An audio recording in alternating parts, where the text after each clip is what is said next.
Assalamu alaikum wa rahmatullah wa barakatuh, brothers and sisters. Thank you for joining us on this evening here in the UK.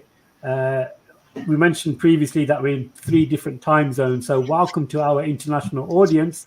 But just a quick reminder, my dear brothers and sisters, don't forget to subscribe to Brother Yusuf's channel, the South African Debate Initiative channel. You can find it on YouTube.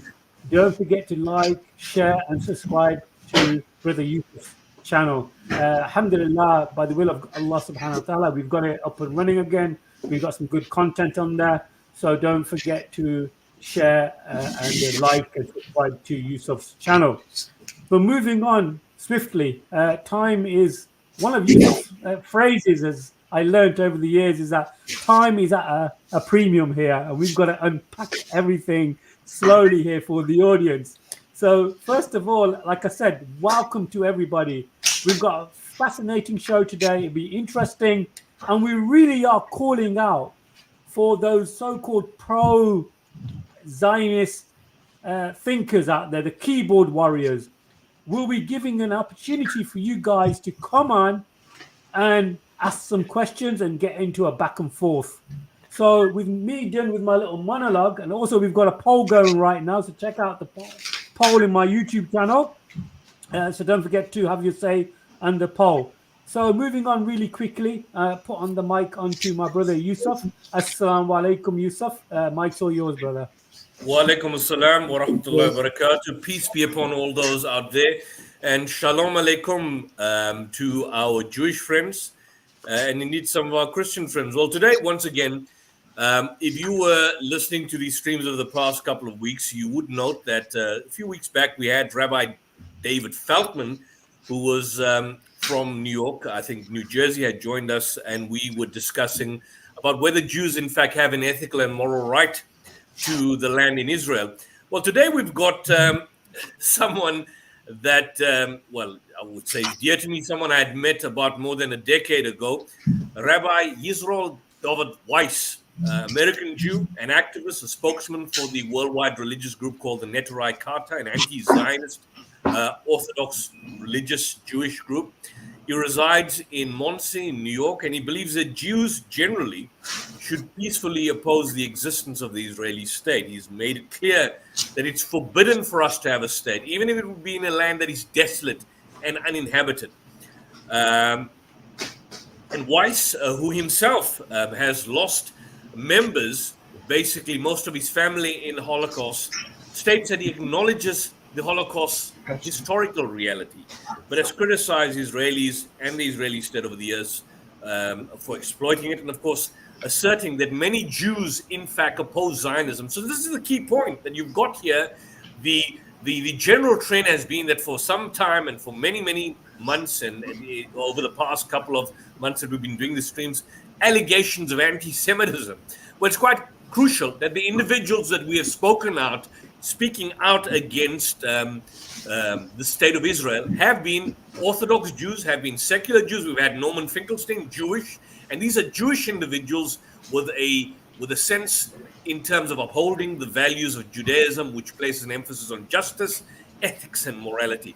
Well, welcome, Rabbi, and it's a pleasure and honor to have you again, once again, as I did with you last year. Thank you, and I'm very appreciative because with the help of the Almighty, we feel it's obligatory upon us. It's critical that we stand up and speak out against the ones who are using my religion in the name of Judaism and presenting themselves as the representative of the Jewish voice, that we uncover and reveal to the world that it's simply a farce, it's false.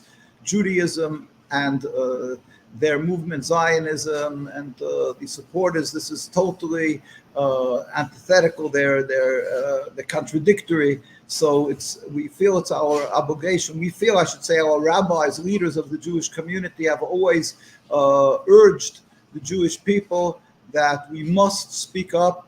And therefore, first I pray to the Almighty to bestow upon me His truth, His wisdom, that I may be worthy of conveying His message. And so, inshallah, with the help of the Almighty, sanctify His name and bring peace to the world, and really to disqualify, to show the world that they're being misled, and there is a solution to this quagmire if simply they would understand what the issue, the problem is, and what the source and what is the core issue of the Nakba. Well, that's profoundly said, Rabbi. I last spoke to you, I think, in October last year, when a lot had happened. I think the latter part of October, early November, a lot had happened back then. But it was still in the early months following October 7th. But we now in June 2024, we are now probably almost, it's going to be October's around the corner. We're almost going to be a year since the brutal invasion by the Israeli state against the people of Gaza, and the slaughter, the indiscriminate slaughter. But now what we're seeing, the situation has reached such a state. In the past, it seemed in the past that whenever Israel did any action, Israeli propagandists would always go out there and put themselves out in the firing line to say, look, from their perspective, they were acting in self-defense, which is the same arguments they use now again and again.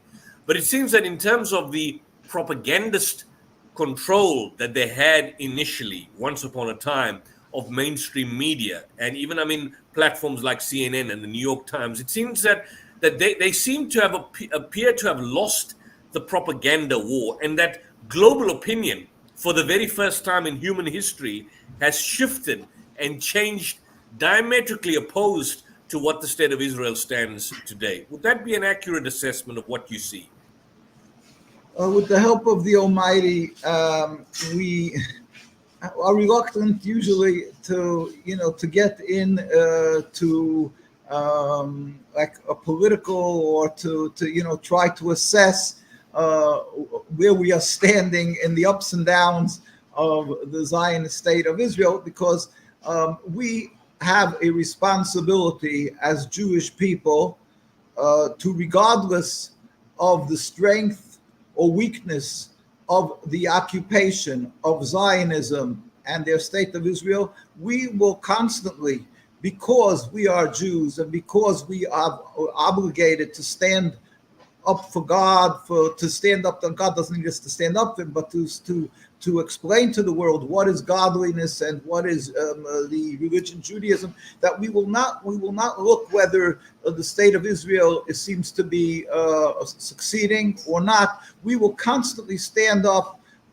in the same momentum and the same power to tell the world, to clarify to the world that Judaism and Zionism are really totally antithetical, as I say, contradictory, and therefore, so we are reluctant, sometimes, because people then sometimes get despondent, they get depressed when they say, oh, well, it seems that we thought that now is going to be the moment of that the world is going to stand up and oppose the occupation, and then it went by like we've gone through 76 years. That's a long time, 76 years, and there was a lot of ups and downs.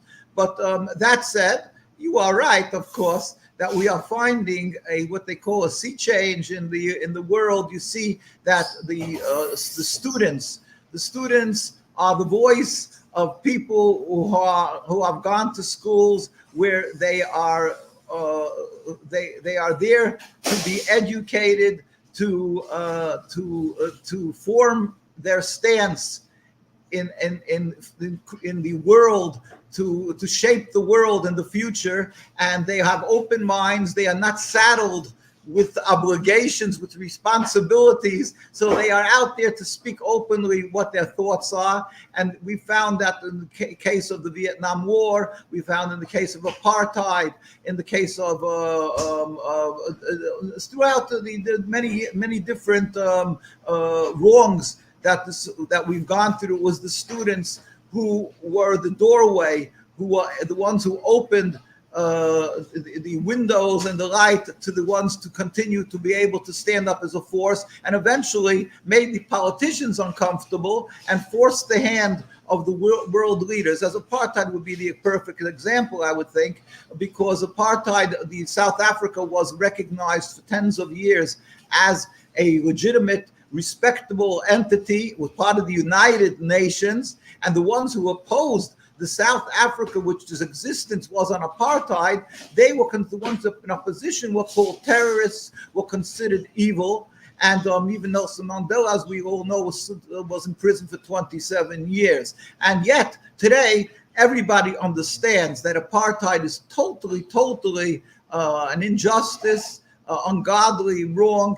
And anybody who would attempt to create a new state on the theories of apartheid will be left out of the doors. And everybody understands that. Yet, like I say, for tens of years they were there. What stopped the apartheid? It wasn't that the politicians got together in the United Nations. It was an incessant grassroots movement that, like little mosquitoes, that made the leadership uncomfortable, that eventually it changed. Now, I'm going to really step back and say that it was the Almighty. Almighty ultimately is the one who makes the decisions and changes things. What we are required to do, and it was from the grassroots that changed that. We are finding that the grassroots, although this should have been done 76 years ago, and in every year that passed was an injustice and oppression of the Palestinian people, which is contrary to the Jewish religion, totally contrary. The Jewish religion does not permit Jews to, first of all, even have their own sovereignty since the destruction of the temple 2,000 years ago. That's clear. And secondly, certainly we're not allowed to make a state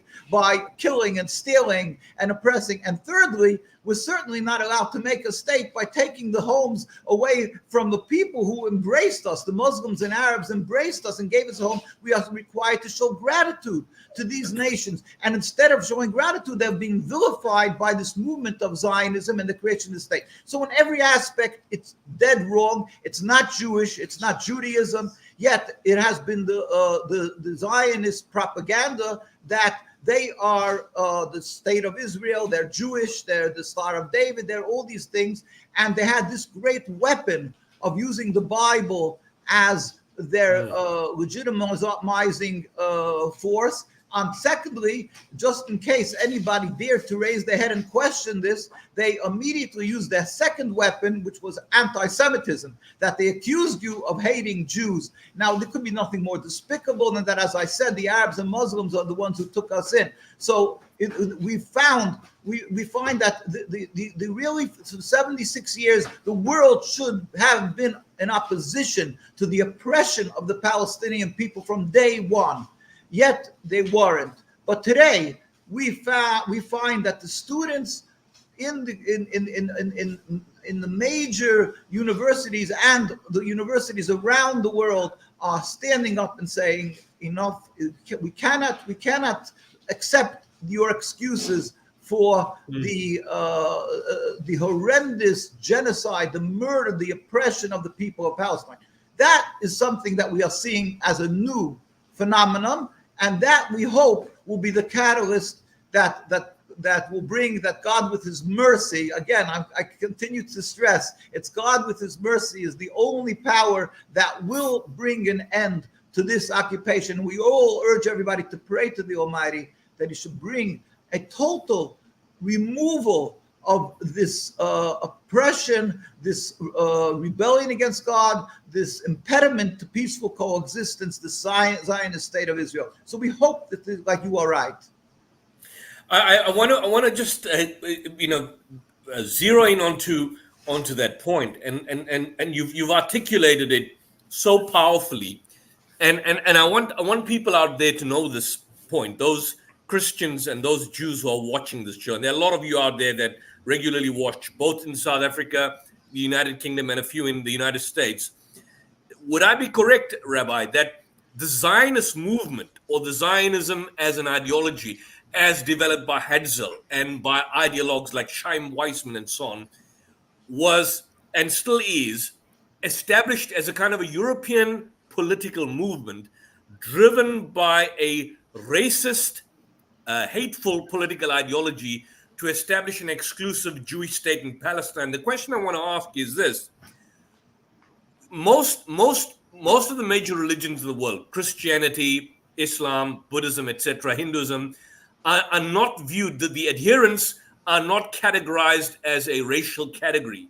But how is it that the Zionists succeed in creating a category to the extent that being Jewish was not just simply being an adherent to Judaism, but also as part of your racial identity? Because the realization of the fact that being Jewish is part of the racial identity is a kind of a realization of a Zionist dream, which necessitates displacement of the indigenous people and the establishment of a so-called, in inverted commas, Jewish state, even though the ideologues of Zionism were not themselves religious Jews or practicing Jews. How do you explain and understand how this oxymoron has continued for more than 100 years? Yes, well, being at you've touched, of course, on one of the most important, critical, and core issues of Zionism that has to be understood. Therefore, as you mentioned, they're not even practicing Jews. And being that we start talking about that, being that this is being watched in South Africa, so we have to mention most probably over there, it is already the Shabbos, the Sabbath. And Jews are forbidden on the Sabbath to do any work or to use electric and so forth. I am in the United States of America. By the way, just to interrupt you, they're in Parliament right now. You know, we're having the opening of the elections have just completed. We've got the National Coalition of the Democratic Alliance, which is heavily supported by Jews, and there are a lot of Jewish members. Right now, they are in the National Assembly. These secular Jews are there right now. I just want to add that for you. Yeah, well, so like I say, I want to be very clear that by me, it is now Friday afternoon. That's why I'm able to be on your program, talking on your program, because it is not yet the Saturday. It is not yet the Shabbos, which as a Jew, we say that God created the world 6 days, the seventh day he rested, which is from Friday evening, sundown, until Saturday, like around an hour and almost an hour and a half, an hour and 12 minutes, 13 minutes after sundown, we are forbidden to use electric, and so I wouldn't be able to be on the program. And we are urging all the Jews around the world to adhere to the to that covenant that we made with God. We made a covenant with God on Mount Sinai 3,000 years ago to be subservient to God, and one of the 10 commandments is to uphold the Sabbath. So I'm urging everybody to uphold the Sabbath. I'm on the program because it is by me Friday afternoon, and the Jews who are and they should uphold the Sabbath. If they would uphold the Sabbath, they would be truly observing the laws of the Torah. They will come to the same conclusion as all our religious people who are true to the religion, and they would be automatically opposed to Zionism. It goes hand in hand. Why? Because Zionism is the antithesis. It is the real contradiction to the belief that the Almighty rules the world, and that the Almighty is the one who gives a reward and punishment. The Almighty is the one who said to the Jewish people that if we're not up to par when he took us into the Holy Land 3,000 years ago, when we made this covenant with God, he warned us that that we will be expelled from the land if we're not on that high level of holiness that's required to be in the Holy Land. Now, 2,000 years ago, there was the destruction of the temple. King Solomon built a temple. And when this destruction came about, the Almighty actually had put the Jews under oath, 3 oaths, that we are not to return en masse to make our own national home. We are not to rebel against any nations, and we are not to make any attempt to end exile. So the concept of reestablishing a Jewish sovereignty.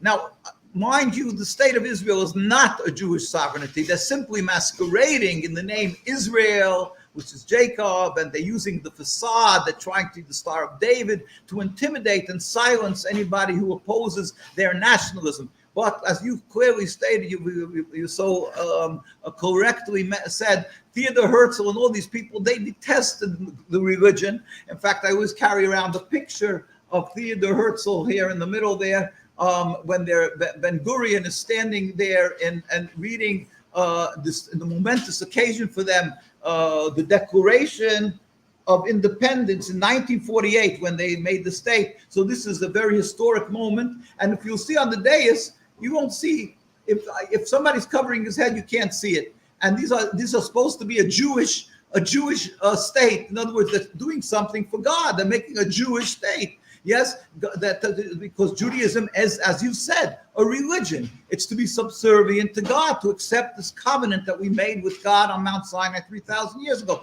Yet, one of the laws of Judaism is one has to cover their head to show that we have a God above us. And certainly when they're going to have such a historic and momentous occasion, you would expect them to have some rabbis, the great scholars, the saints of Jewish people. But instead, what do you find? These movers and shakers of this nationalist movement, and that they test God because they didn't bring these type of rabbis from the Jewish communities worldwide.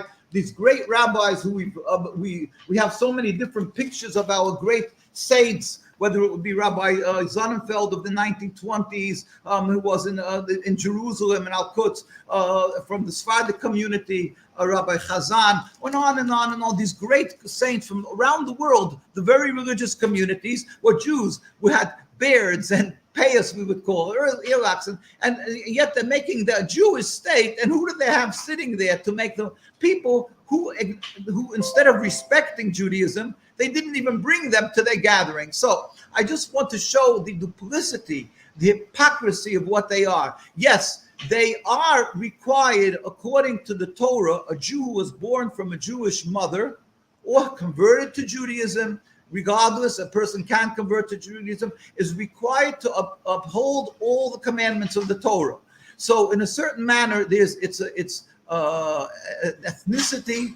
But if they're not upholding the Torah, they're not considered practicing Jews. And the whole concept of our yearning to be in the Holy Land, the whole reason of our being in the Holy Land was to be able to serve God, because God required of us, when he took us out of Egypt, to go up to the Holy Land and build a temple, and that we should serve him and observing the words of the Torah. If not, as the prophets said, Ezekiel, Isaiah, and in the Torah, in the 5 books of Moses, that the land will reject us if we're not on that spiritual level required. And that happened, as I say, with the destruction of the temple 2,000 years ago. And since then, for 2,000 years, our great, beautiful Jewish communities, with their great leaders, saints and holy men, they did not attempt to return and reestablish a Jewish sovereignty, because they understood that's totally a direct rebellion against God's command of being dispersed amongst the nations and not to return. The only manner in which we will be able to return as a Jewish nation is when the Almighty will make this metaphysical change in the world, where all humanity will recognize one God. They will stop being atheists, and the world will be a spirit, as in it's etched into the Isaiah wall across from the United Nations. It says, one nation will not pick up a sword against another nation. The wolf and the sheep will rest together. We say, all the nations will form together and serve God, not become Jews. Not we're talking that everybody becomes Jew, but everybody will get together to serve God. That day will come, and then the Almighty himself, without any human interference, without any human, the Almighty himself will rebuild the temple. That's a spiritual, metaphysical concept. That is what we as Jews yearn for, and that is why throughout our 2,000 years, when we were expelled by God from the Holy Land, and we were living amongst all the nations, and we were being harassed and murdered in Europe, and we went to Arab and Muslim lands, the Arabs and Muslims embraced us. Why did they embrace us? They were scholars. They knew what our Torah says, but they did not find us to be a threat to them. The Ottoman Empire, in Palestine, in Al-Quds, in Jerusalem, why were we not a threat? Because they knew that Jews do not aspire to recreate a Jewish state. We're simply there to serve God, to be holy people, and therefore they respected us. As in the Muslim religion, it states that they should respect Jews who are practicing the religion. And we found in the Muslim communities, whether I'm just returning from Iran, or you go where they live for over 2,000 years, or you go to Egypt, to Tunisia, to Morocco, to Yemen, Jews lived amongst the Arabs. They lived in peace and harmony with a distinctly different way of serving God, a distinctly different. It was never an impediment to coexistence. This is the way we live together. The only impediment to coexistence is the introduction of this nationalist, selfish, flawed concept of taking over the land and calling it a Jewish state. There is where the problems lie. There is where all the bloodshed has started. There is where anti-Semitism raises its ugly head, because Zionism is anti-Semitism. Zionism and the state of Israel is the personification of anti-Semitism. They cause hate. They cause rift. And then the ones who stand up in opposition gets beat down mercilessly. Whether the people of Palestine and Gaza, as we are crying with them and hurting with their suffering, their inhumane conditions, what they're living in now, that they're not living, they're surviving in. It's beyond words. It's satanic. And that is all because of a movement, a political movement called Zionism, and their creation called the State of Israel. Remove this new entity, this new neighbor to the block, this interloper, and we could coexist as we've had for hundreds and hundreds of years. Why doesn't the world see and hear? It's because it's the same world that did not want to hear the problems with apartheid. It's the awakening of the students, God help, and with God's compassion, that we will see a removal of this, totally removal of this impediment called the Zionist State of Israel. Then there will be peaceful coexistence.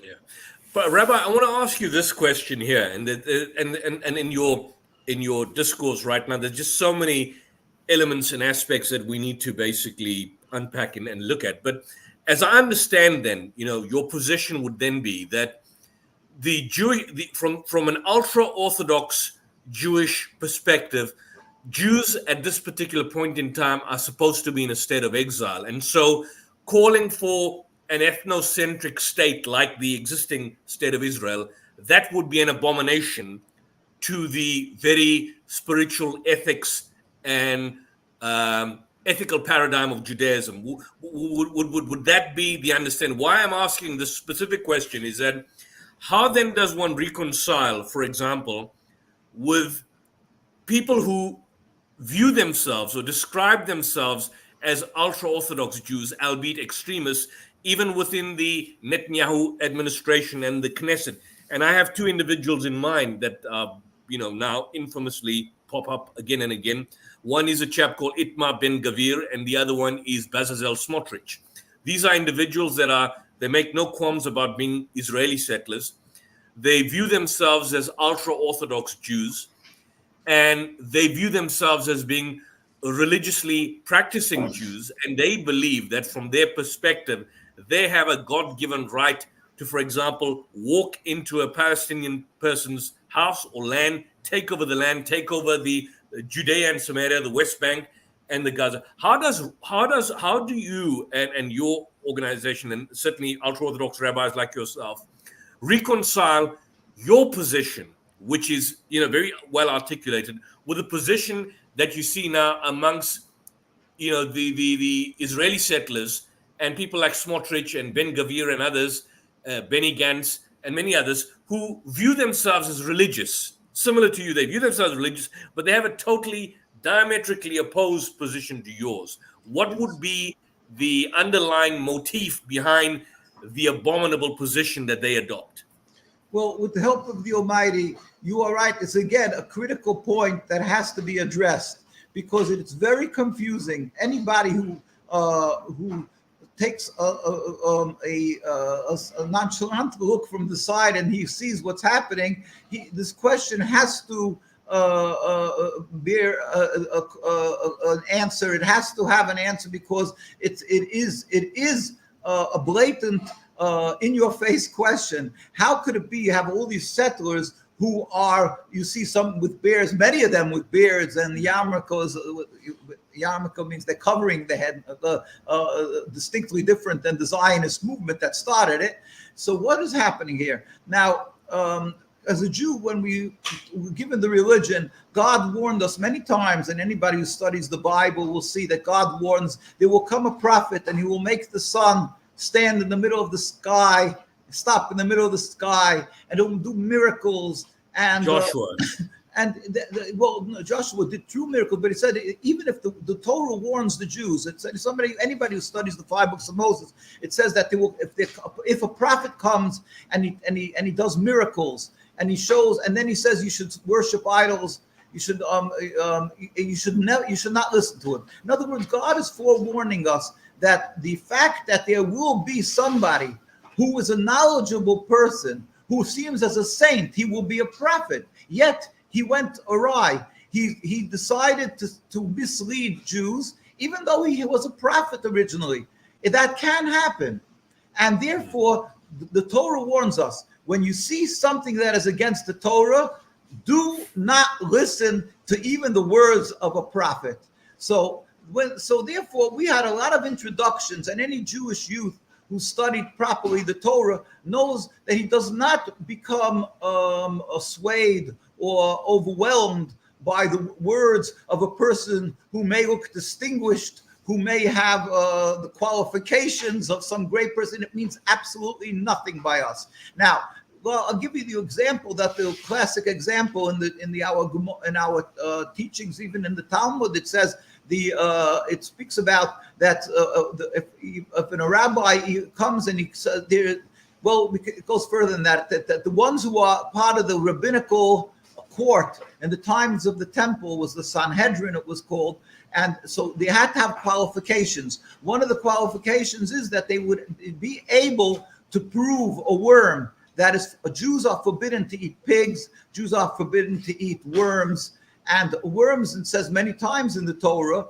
the 5 times that it's forbidden to eat a worm, and so it's clear, every Jewish religious person knows you're not allowed to eat a worm, and we're very careful when we eat fruits that we should inspect it, that it shouldn't have worms. If you look at you go to a supermarket, to a store, and you'll see what says on it, you have to check this for worms, or it says it's been checked for worms, and so forth. That's just part of the basics of Judaism. Yet the Torah tells our rabbis teach us in the Talmud that a rabbi who was to become part of the rabbinical court had to be capable of prove 150 ways that a worm is kosher. What does that mean? He has to be so knowledgeable, such a wise person, that he could prove, he can through discourse and deep philosophy, whatever, he can prove that a worm is kosher. It is not kosher. It is distinctly, clearly non-kosher. But it has to be. That's the power of. So we always say a lawyer, you'll have an advocate. A lawyer will come, and if he's a good lawyer, he can take the greatest mass murderer and he'll get him freed. Yeah. Right. So that's the point. The Zionism was able to take. It was started by Zionists. These were started by Theodor Herzl, Zev Jabotinsky, people who detested God, detested the Torah, and so forth. But in order to gain legitimacy, they incorporated religion. How did they do that? They found a few rotten apples. In other words, they found a few scholars who are heretics and so forth, but they were very knowledgeable, and they were willing to sell their souls, or they had long sold their souls, and they gave them respect. They gave them this great respectability in the communities. They gave them a big paycheck, and they made them their rabbis, chief rabbi. They made a rabbinate and a chief rabbi. Even though we have a rabbinate that's still existing till today in Jerusalem, and that is absolutely, we do not recognize the Zionist rabbinate, but we have a rabbinate. But they made a rabbinate, just like they used the Star of David, and they made so they made a rabbinate, and they took these guys. And then they come along, and so now how did they justify this position that they're taking to be pro-Zionist? So the first step is they said, well, yes, they cannot refute the fact that we are in exile. Every Jew says it in his prayers. We say it because of our sins, God put us in exile, not because we were lacking physical prowess, but because of our sins. And every Jew knows that you're not allowed to leave exile. So what they did was they started twisting the little tweaking it. They said, yes, but also God told the Jews, do not attempt to end exile. But he also warned the nations of the world, do not oppress the Jews when they're spread about amongst you and the nations. Have compassion on them. Don't oppress them. So they're saying, being that the Jews were so terribly oppressed, therefore that negates and nullifies the oath of exile, and therefore we are able to leave exile early. That is one of the main arguments of Zionism. And can I ask you? Can I interrupt you there and just ask you? I want to share something with you, because this is a kind of so-called spiritual title deed which even atheistic, secular, non-practicing Jews use for their own experience. I just want to share the screen, Brother Muhammad, and then I'll ask the Rabbi to comment. This is a well-known passage. I don't know if you can see the screen, but is the screen present now, Rabbi? It's basically yes. there. This is the common utilization from different. I've got from the King James, New King, and these are all Christian study Bibles. Christian Zionists use this as the I'm talking about the evangelicals, Pat Robertsons and John Hagee's and so on. I will give unto thee and to thy seed after thee the land wherein thou art a stranger, or the land of Canaan, for an everlasting possession, and I will be their God. And this is basically, right. This is the so-called spiritual title. Christian Zionists use this as a basis to justify the existence of the state of Israel. Yeah. What would your response be to this, to them? If you're addressing them, yes. How would you educate this lot? Well, again, I would say to them, look, I'm not going to delve into your religion and tell you how your religion should be or should not be. So I'm asking that we should have the same respect dealt to us, that in our Judaism, we have a clear authorities of the rabbinical authorities that was passed down from Moses to Joshua and further to the Zakanim, and first goes down to our generations. And all the rabbinical authorities, as we put out the book, The Rabbis Speak Out, which is a compilation of all the major rabbis from around the world, Sephardic, Ashkenazi communities, and everyone in their own style said that there is no question about the fact that we are required to be in exile, and that we are forbidden to attempt to reestablish even 1 centimeter, 1 inch of Jewish sovereignty, even in an uninhabited land, and certainly not by killing or stealing. And the whole concept of Judaism is to believe that the Almighty rules the world. It is within his capability, and when he wants, in the blink of an eye, he will end exile. But till that day comes, we are required to be in exile. That is the command of God. And when the Zionists came, it was a joke. It would be a joke if it wouldn't be for the terrible Nakba, the atrocity that emanated from the Zionism. When they came along, who were they? These are people who are coming along and they want nationalism. They weren't even interested in Palestine. They wanted to go to Uganda, to Patagonia. They wanted a lush, a productive land. And the only reason they ended up in Palestine is because they wanted the Christian right to come along and support them. So they said, we need mass backing to make a land, so we'll turn to Palestine and then wave the Bible and say and count on their ignorance, basically, of the Torah teachings, and we'll say to them, this is the land that God gave us. Yes, it says in the Bible what you said, that God gave us the land. And we believe ultimately the day will come when there will be, as I say, a revelation of the Almighty's kingdom, and all humanity will go up together and join and take the Jewish people up to the Holy Land, where we will serve God in harmony, all the nations, but it will be the will of the world. Of course, Islam, Christianity, they have a totally different concept of the end of time, but they do not deem us a threat, because our end of time is different, because we're never allowed to make any, to preempt or to make any steps to acquire this end of time. It's because it's not a physical concept. It's a spiritual concept. We cannot take a gun and shoot ourselves out of exile. That's ridiculous. God put us in exile. There's no possibility of our trying to shoot against God.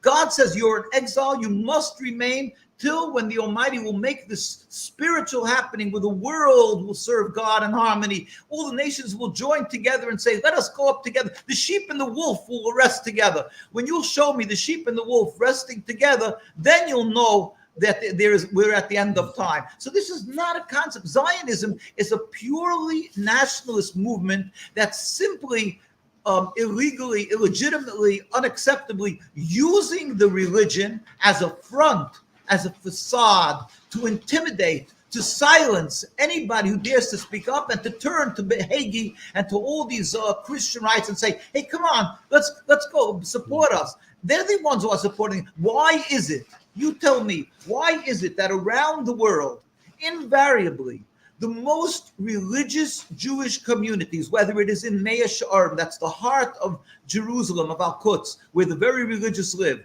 or you come to New York, where the second largest community in the world of religious Jews, right across from Manhattan, you can't miss it, in Williamsburg, Brooklyn, the most concentrated religious Jewish community, where they're very religious. They give their lives for the religion because they have private schooling. Everybody sends their kids to private schools, and we have families of an average of 6 or 7 children because we don't have family planning. It's forbidden for us. So, and everybody gets married at the young age. We have large families. So it costs us education, kosher food, Jewish clothing, Jewish attire, and on and on and on. We give our lives for our religion. Yet, there is not one Israeli flag flying in our communities. The same as in Canada, Montreal, or in England, in Stamford Hills. There is a reason for this. The reason is because if it would be something that is critical or a positive issue for Judaism, then you will find more than one flag. You would find it covered in Israeli flags. But on the contrary, the Star of David. Where does the Star of David come from? Yeah, so they're using this as it's a Jewish symbol, but they're using that on their flag in order to show that they are, religion, they are godliness, and therefore you should support them. But the very religious are saying, we're not with you, my friend. We're not with you. We totally. So Rabbi, would you then categorize the present Israeli state as a satanic state in the sense of, entirely, simply for what? So it would be a satanic state. Netanyahu, the entire Knesset, these are satanic evil people. If you explain to me why for 76 years Jewish people never carried a gun, never carry a knife. We are on the streets of Jerusalem demonstrating, and you can see the police forces that are there and standing and oppressing them. You can see this is in the streets of Jerusalem. Stop Zionist. Hold that thought now. I want to show you a clip. Rabbi, and I don't know if you can probably see this. This is a clip of the Neturai Kata in Israel. I just want you to see this. And this is a moment Israeli police attack these anti-Zionist Jews in Israel. Just have a look at this. Look.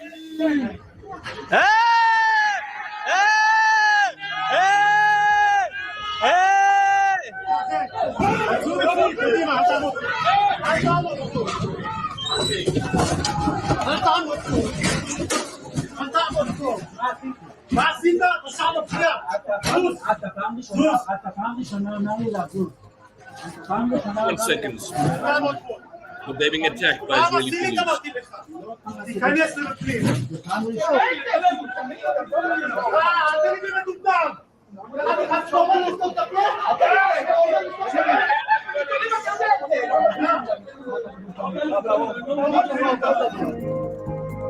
So basically those are ultra-Orthodox anti-Zionist Jews being attacked in Israel by the Israeli police. Why are they attacked?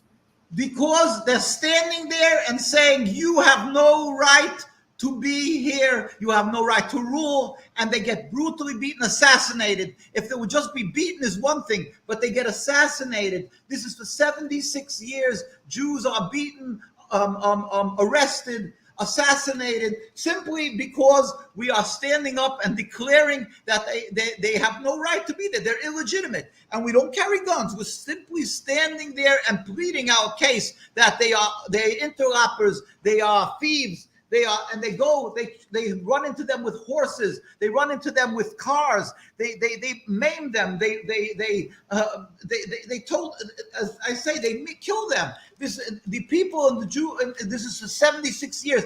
If you would go into the Israeli archives, you won't believe what you'll find. Occasionally they put out these pictures. We have here these children on the tops of buildings in Meir Sharm with Palestinian flags. You have girls and boys, when they turn 17, become criminals because they refuse to serve in mandatory service in the IDF. They refuse to serve, and you see them praying and crying behind bars. This is what is happening daily, and I remember as a child, we go out in the streets and in front of the UN and cry and plead with the world that they should stop them. Now, if this would happen, these attacks on Jews, in any other country of the world, it would be a scandal and they would be called anti-Semitic. Yet this is happening with impunity for 76 years and more in the streets of Jerusalem, Al-Quds, and in the other parts of Palestine, in occupied Palestine. And again, why? The Palestinians, they accuse of being terrorists, the Hamas, they're terrorists. And the Hamas is terrorist, everybody's terrorist. But about us, they have a simple problem because we don't carry guns, we don't have knives, and yet why are they brutally beating us? And yet they don't have to have an answer. They do it with impunity, and the world is silent. The world seems not to see or hear. It's deaf and dumb when it comes to this whole issue. So you see, it's satanic. It really defies logic. And again, Judaism will never accept this Zionism, this concept of nationalism, because that's not religion. We have a religion to be subservient to God, to keep the laws of the Torah. Zionism is a pure nationalism that started a mere 100-odd years ago. Judaism is 3,000 years of a religion. Zionism is 100-odd years, made by a group of heretics in Europe, in Vienna and Austria, Theodor Herzl and so forth, and they're coming and they lord over the Jewish communities. They came under the British, on the auspices of Britain, with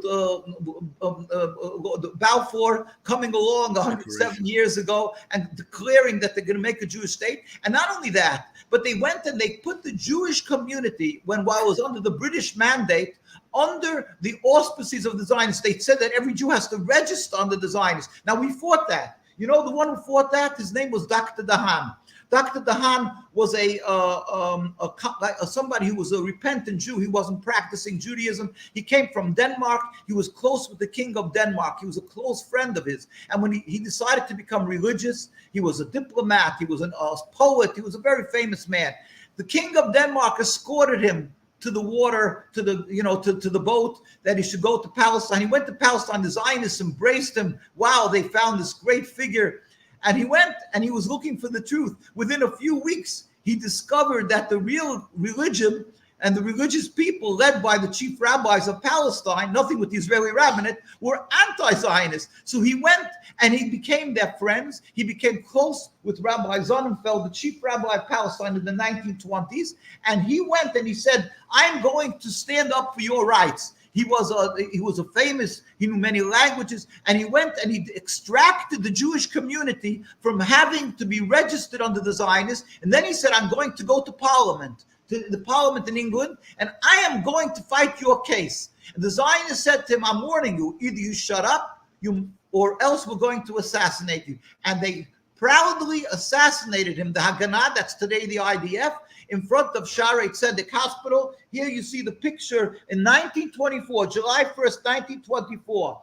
The streets are black of people going to his funeral procession. He was assassinated by the Zionists. Why? Because he said, I am going to tell the world that the Zionists are a farce. They're con artists. They're falsely speaking in the name of the Jewish community in Palestine and of Judaism. And they deemed him a threat, so they killed him. And that is what they're doing since then. For 76 years, they've assassinated our rabbis, different rabbis here. This is Rabbi Samit, They go and they breach this. So when you say they assassinate, do they shoot them? They slit their throats? Because I've read reports, groups like Shin Bet, and that's Israeli intelligence, Mossad, and of course before that, I'm talking about the death squads like Irgun and Haganah and Stern Gang.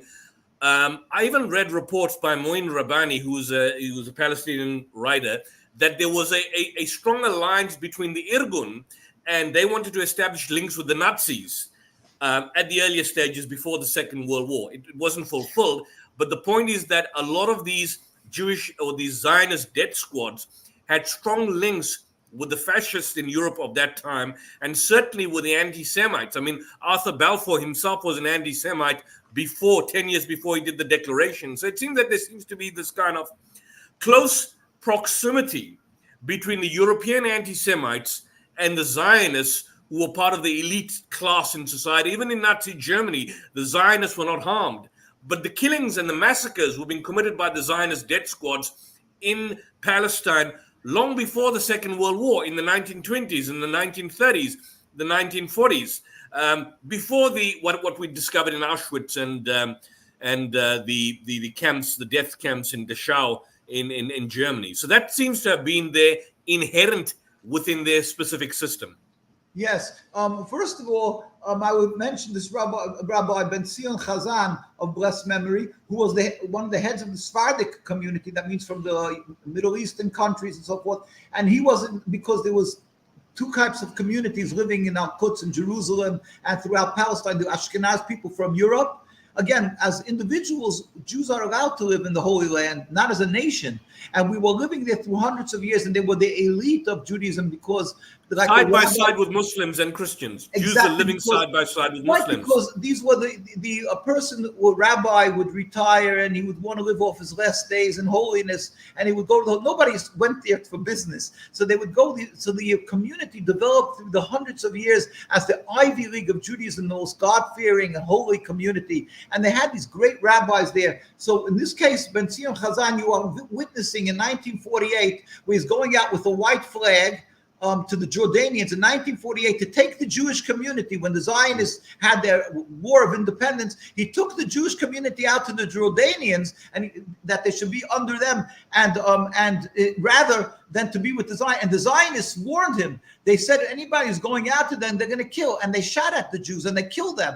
And he had a bullet in his leg, because they shot at him, this great rabbi, and he had a bullet in his leg from the Zionists. So there's no question that they killed our people, and they were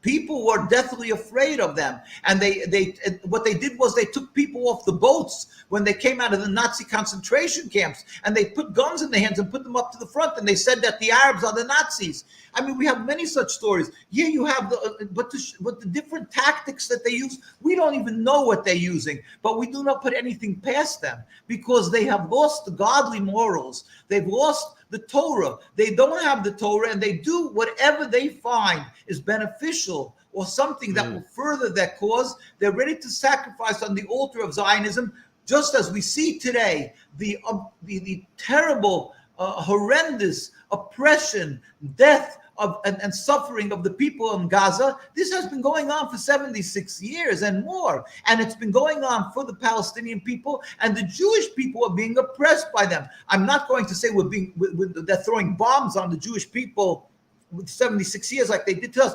To us, they have a difference. When my youth people used How do they kill Jews? How do they kill Orthodox Jews like you? We were told different, like they have different systems. They would use billy clubs, that the outside is rubber, the inside is lead, and therefore from the outside you won't see them, that they're smashed. They would smash the bones from inside, so it shouldn't be blatant what they're doing. They smash your bones. They would smash the bones of these rabbis. Yes, here you have pictures when they go to demonstrations. So what do? They use chemicals as you can see, these they're using a certain they're called stink water. Now this happened. Well, they're in using Colombia. white phosphorus on Palestinians now. White phosphorus burning the skins. Right, but I'm just showing the different tactics. This is in order to discourage demonstrations. So they spray them with that destroys their clothes. They're poor people, and that they can't get the smell out of themselves and out of their clothes to finish their clothes. And they just happened in Columbia University, which we go to every day almost. We go to the universities, and it happened a few two months ago or something. So some two Israelis came and they sprayed, and they got sick, the students, and it became a big scandal. What did they sprayed them with what that's doing to the Jewish people in Palestine for years now. They're spraying us with those chemicals, and the world is silent to that. You see, so I'm just showing that this is they have many tactics and approaches. They use psychological warfare. Nobody is safe in their homes. In the middle of the night, they crash into the homes. That's their ideal way of doing is to break into a home in the middle of the night, and that nobody should feel secure. And they grab them and they arrest them, and there's almost not a Jewish teenager who hasn't been arrested. And I say many people have been assassinated by them, and certainly beaten and arrested. That is ongoing daily. Are they not? Is there never any criminal investigation? I mean, certainly if there's, for example, I see Palestinian children being kept in administrative detention, children as young as 12, and for example, anti-Zionist rabbis who are killed or assassinated or taken away by the Israeli death squad and the IDF, and certainly the Israeli intelligence.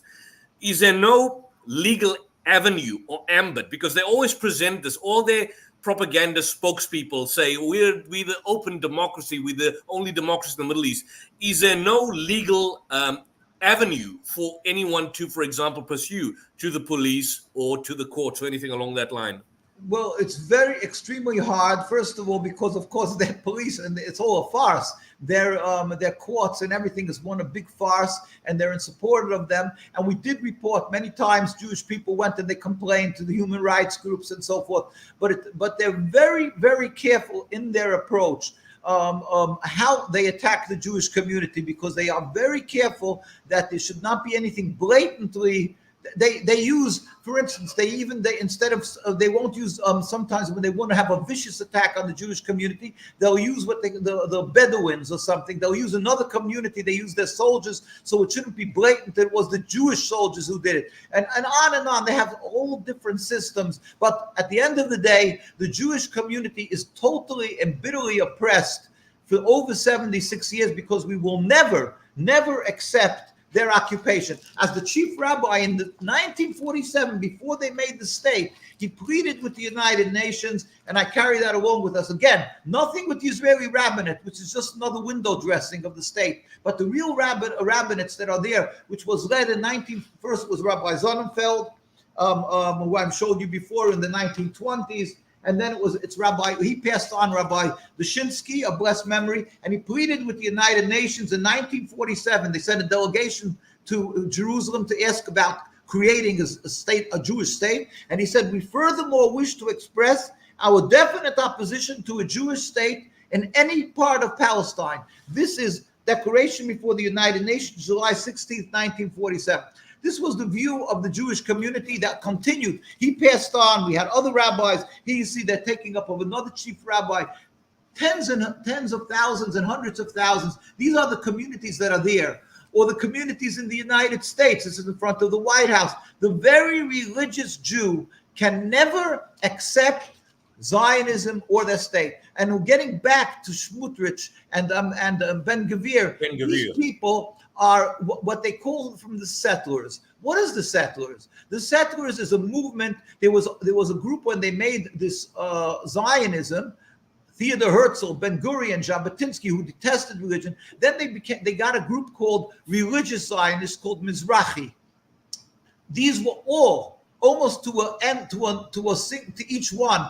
They were people who came very modern religious, they call. What does modern religious mean? It means it's a euphemism for a compromised religion. They do not go modestly dressed properly. Their kosher is questionable. Their schooling is a watered down Jewish teaching. And these are the ones, Mizrahi, who are the ones who are the mouthpiece of the religious Zionists. And they're the ones who gather together students from universities through Hillel and through these Zionist organizations, and they walk around talking with emotions about God gave us the land, and now we have the right to it, but God is returning the land to us, totally ignoring the authorities of Judaism, totally ignoring the whole concept of what Jews accepted and respected for 2,000 years. This is what the religious, and these people who come either from non-religious homes or marginally religious, they call modern religious, they're the ones who make up the settlers,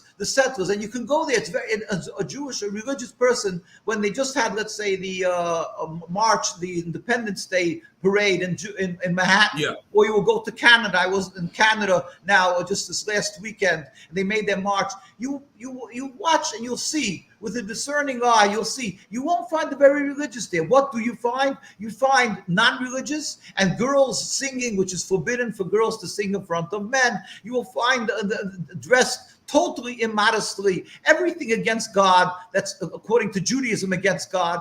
And there you will find this some people covering their heads with yarmulkes, kippas, but you'll even see the way they cover their heads. You see, it's not like the regular religious communities. These are what the ones who are incorporated, that joined the Zionists. So even though it was totally forbidden, but they decided to sort of, like I say, sort of weld together and use religion together with Zionism, even though it's non-kosher, but they're trying to make this worm kosher, so that we would call it like a pig with a golden ring in his nose. That's the rabbi's use for it. That's what it is. It's a pig with a golden ring in his nose. They take. I want to share one individual that you speak about.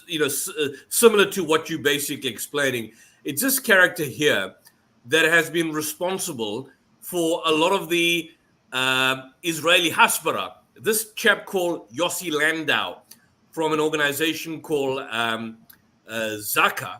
And I mean, he calls himself, like you said, an ultra-Orthodox religious Jew.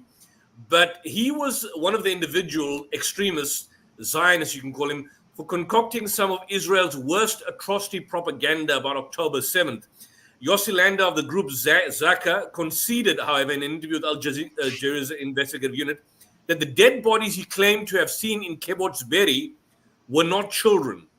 And then eventually he went on to concede that, and it's been discovered, and certainly even the Haaretz and other papers, that Israel burnt their own civilians on October 7th when they invoked what is called the Hannibal Directive. My question is, how has Israel been so successful in atrocity propaganda for so many decades? And in particular on this instance, because it was their atrocity propaganda, that the beheaded babies and the mass rapes and the burning and all of that, which has now been totally collapsed. But that was the initial basis for basically justifying the genocide. I mean, even Netanyahu, for example, he told the US President Biden about beheaded babies. Biden said that he saw the beheaded babies, but there were no photos. My question is, there were no executions taking place. There were certainly killings, and there were certainly shootings that occurred, but nothing on the scale that the extremists, both on the far right in the administration, and people like this guy here, Zaka's leader, Yossi Landau, whose own founder was a sexual molester. Nothing on that particular scale. How have they been so successful in their propaganda? And do you know anything much about this individual here and the organization called Zaka? Well, with the help of the Almighty, I always used to like to that just we should step back and remember the United Nations was formed simply for one reason. We had gone through World War I and World War II, and there was millions and millions of people around the world murdered, and they decided there has to be a world body in order to adjudicate, in order to when there is a dispute amongst nations, instead of that, there should be a mass killing field. We should be able to, through peaceful methods, bring peace to the world. Yes, and they gathered together. From each nation was to send wise people, distinguished representatives, in order to be able to create this United Nations, and they did that. And one of the first things they did was to ratify the State of Israel. Now let us understand, the State of Israel was formed in a land where the majority people were Muslim. Nobody could question the fact that the majority were Muslim. The second largest community was Christian. The third was the Jewish community. Now let's put the Jewish community on the side for a second. Imagine they're going to now declare a Jewish state that should be in control over the land where the majority of the people are Muslims. What is that going to bring, if not bloodshed, if not contention, if not hard feelings? This is the body that was created, that there should be a peaceful solution to world problems, and this is one of the first things that they went and did. Now, added to that, by the way, the Jewish community that was living there for hundreds of years was together with the others, as I showed Rabbi Dushinsky said, we don't want the Jewish state in any part of Palestine. Yet they went and they created this state of Israel. So you see that something is wrong here. This is defying common sense, common logic, and they went and they created. We say the answer is it's satanic. It was the works of Satan that God gave the powers through every generation. There is always some, terrible, terrible crimes that are committed, and we don't understand why, God allows the Satan to do what he does. But it's only satanic to explain why the world ratified a state of Israel in a land that was the majority Muslims, as I say, and that the bodies of people living there for hundreds of years, nobody wanted it. Now, going further, since that day, 76 years, there has been bloodshed, suffering, and every time the Zionists come with this narrative that the ones who are opposing, they're occupying the land, it's because they hate Jews. Something that the history shows that we live together in peace and harmony. So again, it's defying common sense and logic, and yet we're watching people suffering. We're watching Jewish people being beaten for 76 years, the community that was living in Palestine, and the world again is silent about that issue. Why is this all happening? So we can only say that, although people who don't believe in God and Satan, these concepts, will laugh at this, but that is the fact. It's something that defies any common logic, any common sense that God gave to a human being, why they should be able to run rampant, that should be created and run rampant for 76 years. Now, in the advent of what's happening in Gaza, we have found the culmination of this evil to the degree that every human being is watching it on their cell phones, on their smartphones, on their whatever, on the different ways that they're watching it in live, how people are suffering and crying and so, and still it is over 7 months that people are dying mass and over 100,000 people that are injured. It's just beyond words. Yet the world is still allowing this to go on, and they're buying into, to a certain degree, the Zionist narrative. You're asking, how could the world accept the Zionist narrative? So I say it's really, truthfully, it's beyond logic. But it could only be satanic because it's an insult to human comprehension, to human logic, to human common sense, to stand by and say this is acceptable, and it's all into the Zionist narrative. It's claiming that the people of Palestine are simply evil and they're anti-Semitic. They're ignoring the facts on the ground that we live together. They're ignoring the suffering of the people of Palestine. They're ignoring the fact that if one person is a mass murderer and runs into a schoolyard, we have 10,000 people. Which law internationally, which human rights law around the world would permit them to throw a bomb on the schoolyard where you have, and it was done once, it would be one thing, but it's done day in and day out, day in and day out. Hospitals, and this is all, the world is not doing anything about it. They're complacent or assisting. So we are finding that it can only, the word to explain this away is satanic. It's satanic. But people who are not ensnared in Satan's tentacles must speak up. We must speak up. We dare not be silent, and we will do just like with God's help by the apartheid. Eventually, the hands of the politicians will be forced to stand up and say enough. The Zionist narrative of 76 years of explaining that the Palestinians are inhumane and they're anti-Semitic, that is a vulgar, reprehensible, unacceptable narrative, and that the real narrative is that a movement started 76 years ago, actually over 100 years ago, 107 years ago with the Balfour Declaration. That is a flawed, selfish political movement. Remove it, extract it from that beautiful fabric of the Holy Land, and we'll be able to coexist again. It will come to that eventually. We don't know when, but we have to stand up and speak up. That's all I can think to tell you. It is satanic. And again, Ben Gvir, remember, these are settlers. You're always seeing these settlers that look like they're Orthodox. They call themselves ultra-Orthodox because they're in the front, because they're in the front line.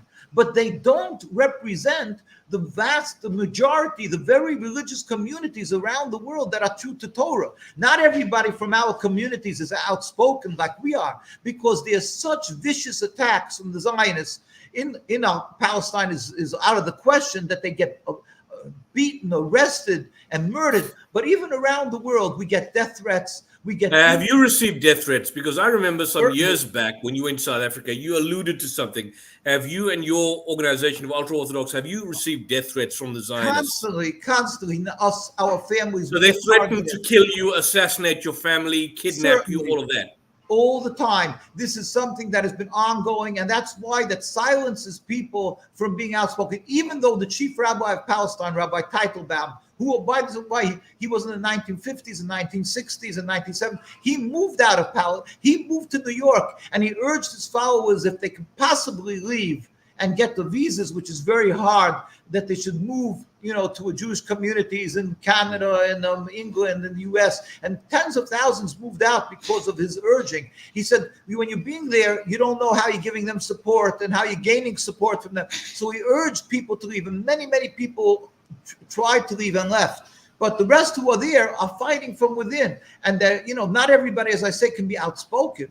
And if in the United States or throughout Europe, I constantly are in contact with people who keep on telling us, we would love to join you, but we can't. We're afraid. But in our communities in New York or in part of New Jersey or in England, and it's certain areas where they're very insulated, that have a large Jewish community, that they feel strong enough that they can stand up to Zionism. They go out and demonstrate. But that said, there's the voice of religious Judaism that's true to the Torah.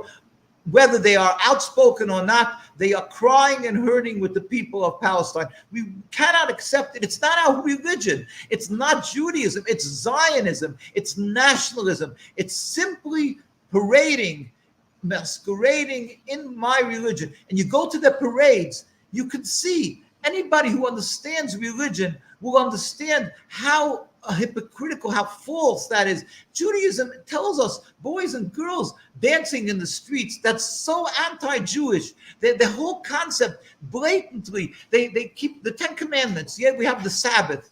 They go. Israel is rioting and singing and the largest gay pride parade festival as well, right? Yes, the largest gay pride parade festival in the world is Israel, Tel Aviv. Exactly. This is all on the Sabbath. They have no respect for the Sabbath, no respect for any of the commandments of God. They change the language. We have Lashon Kodesh, the holy language that the Bible is written in. When they created the state of Israel, ask them, what is their language? You tell me, what is the language of the state of Israel? Do you know? Hebrew? Ivrit, they call it. Ivrit. What is Ivrit? What was wrong with our language was called Lashon Kodesh, the holy language, because they detest God so much they changed the language even. Why? Because they don't. It's not a Jewish state. The word Satanic Jewish state is only used as a propaganda spiel, something to be able to silence, to intimidate, to attack others as anti-Semitic. They changed the law system. The Jews have the Torah that we live and breathe by for 3,000 years that God gave us. If Jews have, God forbid, a dispute, it must be adjudicated by a rabbinical court. If God forbid a person has a dispute with another Jew and he goes out of the Jewish court system, it's considered blasphemy because he's saying God's Torah is not worthy, is not good. Right, that the other court system is what. Yet when they created their state, they made a Supreme Court and a court system that's Netanyahu is waiting to be sentenced in. By the way, but anyway, they made a whole other court system. Why? Because they're only using the rabbinical court as a window dressing, that if somebody, they should be able to justify their taking over Arab lands. But for their own selves, they have the Supreme Court. They have a court system because they hate God and the Torah. And I can go on and on and on. These people. I want to ask you something on that, because I see we've got a character that wants to join us shortly. But before we bring him on, by myself, Muhammad, an individual called Mike. One of the other aspects, which I've asked Rabbi David Faltman, is that, they always want to put the American imperialists and the Western media want to put this as a kind of a war between Muslims and Jews, or between those Muslims who are bent on anti-Semitic or anti-Semites or anti-Jewish. Now, you, Rabbi, you have met, as I understand, you've met the Hamas leadership. You've met Ismail Haniyeh. You've met Hassan Nasrallah. How did you find them as individuals? I've never met them. I would like to have met them. But as individuals, did you find them extreme in their positions, anti-Jewish, hatred towards Jews in your interactions with them? Well, okay. Well, first of all, I was in Gaza. First of all, when they made the PLO, so our representative from the religious community in Jerusalem went, and we had to send somebody as a representative. His name was Rabbi Moshe Hirsch of blessed memory. He was a member of the PLO, and the Zionists put acid in his face. By the way, Zionists threw acids against him for meeting Arafat. In his face, and he became blind in one eye, and barely was able to see from the others. What we understand was the head of Zaka, who was the one who did it, by the way. But that's another story. We don't have any court proofs of that. Now, after he passed on, and then we, as a Jewish communities, we went to Gaza. We brought medical aid, and we also met with their leadership. He was the prime minister, Ismail Haniyeh, and gave us a present, and we gave him a present. So was that your meeting with Ismail Haniyeh? Yes, and him and the other people of the leadership. We went to visit the orphanages. We cried with those people who suffered because of the Zionist attacks. We embraced them, and he spoke. How was Ismail as a person? Was he anti-Jewish? Extremely nice, and he spoke many times. We just met with him a few months ago in Turkey. There was a meeting for Palestine, and he spoke. He keeps on saying, "I'm not against Jews. We want to simply live in peace, but we don't want to be occupied." That is the message of him and every single leader of any Arab and Muslim community. They are simply, the words are twisted. Any country, Iran, the words are twisted. Anybody who differentiates and clarifies there's a difference between Zionism and Judaism becomes a persona non grata, becomes a evil person and an anti-Semite in capital letters. Why? Because they're undermining the cause of the Zionism for their existence. Zionism says we have to exist because everybody hates us. We need, we're protecting the Jews. And when people come along and say, "Excuse me, we simply are against the crimes that you're committing. We're not against Jews." In the case of point of Iran, they say, "Look, we have Jewish community that is thriving here. We have synagogues. They're praying, they're learning, they're studying, they're living their Jewish lives, and it's no problem."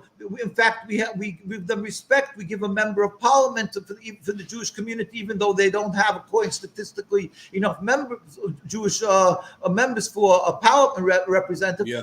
But they're all there. So they say, we're just trying to be clear. We're not against Judaism. We're against your evil concept of Zionism. That should be the common logic of the world. That should be simple the narrative and what every human being from the beginning of the United Nations till today should understand. There's Zionism and there's Judaism. There's a concept of religion, of coexistence, Jews and Muslims with a distinctly different religion, just as like Jews live in a Christian society throughout the world. They live within a Muslim society throughout the world, as we've been doing without any human rights groups to protect us. Before there was human rights groups to protect for hundreds and hundreds of years with a distinctly different religion. Zionism is a purely a transformation to nationalism and ersatz Judaism. That is a flawed concept. That is a wrong concept. That is what Hamas is saying. That is what Hezbollah is saying. That is what Iran is saying. And that is what our rabbis around the world are saying. But the world, because of satanic influence, is buying into Zionism, but not forever. It will stop. In the Torah, it says, God says, why are you rebelling against me? It will not be successful. The state will end. We only pray to God with his compassion and mercy that he should bring a speedy and peaceful, total removal of this impediment to peace, of this occupation, of this Nakba. God can do it. Just as the USSR overnight ended where they didn't permit religion, today Russia's permitted, of course, religion. It ended overnight. This can end overnight. It will end. I urge everybody to pray to God and do not be silent. You are not anti-Semitic by speaking up against this. Zionism and their state is the personification of anti-Semitism. They are the cause of so much bloodshed. They not on the cause. They are pure.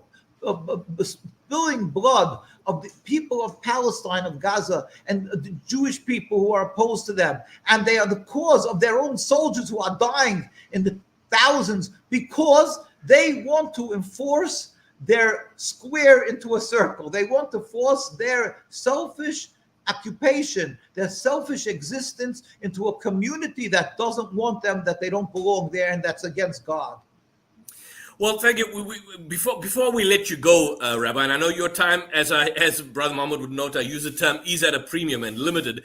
There's a gentleman, I called him a character, it wasn't used as an insult, but he's a gentleman called Mike Malzahn, who describes himself as a secularist. I don't know what that means in his context, but he may have a question to ask. Mike, do we have Mike there, Brother Muhammad? And we are keeping our questions streamlined and limited, so it's certain individuals. Greetings, Mike. Good Hey, how's it going? If you're in South Africa, and good afternoon if you're in the United States. But any question you've got to our good Rabbi here? Yeah, he's in South Africa. I just wanted to say again, now and we are not in South Africa. We are in New York, where it's Friday afternoon, so we are able to be on this show. Right. Yeah. I hope it's not the Sabbath by you, Mike. So you should be observing the Sabbath. But anyway, questions to the Rabbi. Yeah, I'm in Florida, so I'm on the same time as the Rabbi here. First, I want to say, Rabbi, I think you got to give a little credit for the fall of the Soviet Union to the American arms race. I think we kind of bankrupted them. Maybe give Reagan a little bit of props for that. I'm not sure if it was all God. But I heard you talk about the same. Wait. Well, I'm gonna let you answer. I'm gonna let you finish. But when you touch, everything is God. God sometimes use different forms, physical forms, like there comes a tsunami that people die, but it's a decree of God. Or it comes a plague, it's a decree of God that person should die. The ones who are not to die won't die. When we are the grassroots stand up and they change the policy, at the end of the day, it's because it's ultimately it's God's will that should end. It's God's will that you are breathing and alive today, and that I am breathing and alive today. But now continue.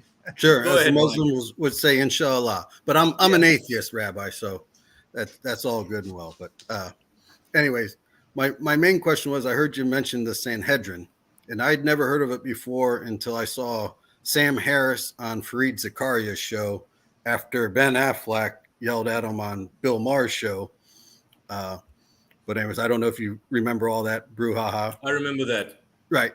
So it was funny because Fareed asked him, well, what if you implemented Jewish law? And he said, well, there's no Sanhedrin, so we can't do that. And I was surprised Fareed didn't say, well, there's no caliphate, so the Muslims aren't going to enforce Sharia.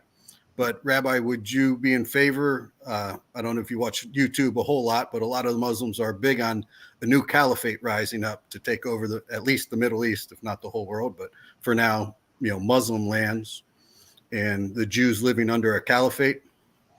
We as Jews, again, we stress Zionism tries to take the words of the Torah and incorporate it with what their movement is, as if it's one continuous concept.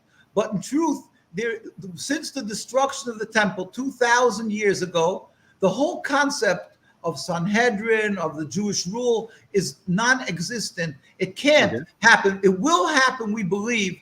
There will come a time when the Almighty, as I said, will make a metaphysical, one of our great rabbis, Rabbi Beck, used to say that just as you can't explain the difference of colors to a blind person who never was able to see, the metaphysical change in the world, when they beat the swords into plowshares, and there'll be sheep and the wolf will be together, and there'll be a concept of all the nations joined together and going up to serve God. And that is the concept of the end of time, according to Judaism. So we are not aspiring to create this. We are aspiring to the revelation of God. We are not aspiring to return because we want to buy a piece of real estate in Jerusalem. That's totally not what we're interested in. We're interested in the closeness to God that we are lacking since the destruction of the temple. That's what Judaism is all about, that we are serving God. We are trying to use our lives to bring respect to God, and the pinnacle of this respect to God will be when God will reveal his glory and all humanity will serve him together. So our concepts of exile is 2,000 years simply of doing our thing, keeping the Sabbath, keeping kosher, and it says emulate God. Mahu racham afatatei racham. Just as God is compassionate, you should be compassionate. And ideally, when a Jew would be doing everything according to the Torah, he will be a light unto the nations, which is a phrase used. In other words, that people will see how a person is godly. But the godliness has nothing to do with this concept of reestablishing any type of Jewish sovereignty, which is not to be through human force. That is a godly issue that will happen in the future, and that is why, as I said, Jews and Muslims had no problem of coexistence, because Muslims knew that yes, we have a distinctly different belief in the end of time, but it's neither here nor there. Who cares? Okay. I'm not sure you really answered my question about... Well, let me make it more clear, Mike. I think what Mike wants to know, and I think maybe we could spell this out more particularly, Rabbi. Rabbi, from your perspective and your understanding of history, and it ties up to Mike's because I understand the underlying motif behind his question, were Jews, ultra-Orthodox Jews, better treated under, for example, the period of the Khilafah, like the Ottoman Empire, or were they better treated under the State of Israel? Would that be a more accurate representation of your question in terms of where it's leading to? Would ultra-Orthodox Jews, were they better treated under Muslim rule, for example, during the Spanish period, during the Ottoman Khilafah, and even earlier in the Abbasid period, or would they have a better status in Israeli society under the Zionist autonomy? The Zionist autonomy is something that's a total satanic. It's a rebellion against God. It has nothing with Judaism. It's wrong. It's terrible. They're oppressing Jews from day one, totally oppressing, physically in any manner they can. They're trying to break the backbone of the Jewish community. They try to destroy every aspect of Judaism, whether it's they dig up graves for archaeological purposes, whether they try to make a swimming pool right in the center of the very religious community. And when the Jews complain, they say, "Oh, you don't have any respect for other people," or so on and on and on. So that's one issue. The issue of Sanhedrin, maybe I misunderstood. The concept of Sanhedrin was a concept that there was a Jewish authority when it was under the Jewish rule at that time. But that is something that totally doesn't exist today. It's not non-existent for 2,000 years, and it's not relevant to us at all, and has no connection, and Zionism cannot connect itself to it. There's no way it can connect it, because we are distinctly commanded by God that we are in exile, and this whole concept that they want to somehow relate the two and use it as a weapon to do what they're doing to the Palestinians, it's just a falsification. They're using it falsely as a weapon. It's like using a false identity card to be able to gain entrance into a building. Okay, but you still want to live under Jewish law, right? What No. courts? I mean, that ideally, of course, courts or something, right? I would love. I would love that God should reveal His glory, and that it should be the utopia when God, there will be peace in the world, and God will build a temple. Of course, that's what we want, because that's, like I say, the pinnacle of the respect for God, and that we want to. That we pray and have all our prayers. If you open a prayer book of Jews, all our prayers are concentrated on the sanctification of God's name, which will come about ultimately through the revelation of God. But till that day comes, just by simply doing our thing, our good deeds, being kind to people, giving charity, upholding the Torah, that's what we're doing to serve God with our lives. It's not the Sanhedrin. The Sanhedrin is not a non-issue by us. Okay. It's not an issue at all. No Sanhedrin. It's not coming back. That Sanhedrin eventually, like I say, with the revelation of God, when it will be everybody will respect. There will be peace, and like it says, the nations will even find the people of the world that are Jewish and say, "Hey, you belong over there," and the whole different world concept. It won't be Is that when the Messiah comes? When the Messiah comes, with God's help. And we hope for that. We pray for that. I'm not embarrassed to tell a Palestinian that I'm hoping and yearning for the rebuilding of the temple. But the rebuilding of the temple is not going to come at the cost of that the nations of the world won't be wanting to. Everybody will be wanting to serve God with this revelation. Like I say, it's a metaphysical change in the world. But it's a future concept that. Not brought about by an Uzi. Okay, or the sacrifice of the red heifers. That's not going to get God to do it. They're sacrificing. Zionism is sacrificing not a red heifer, but the whole of Judaism with what they're doing. That I could tell you. He talks about red heifer. He talks about Amalek. He talks about Netanyahu. He's not a religious person, but he always manages to come to Congress and to the United Nations and roll his eyes and talk about God and about and the Bible and Mordechai and Esther and anything he can pick out of the Bible, while at the same time, while he's standing there and saying that, the state of Israel is busy breaching every law of the Torah, rebelling against God, but not keeping the 10 Commandments. It's all a farce. It's a hypocrisy in capital letters. Okay.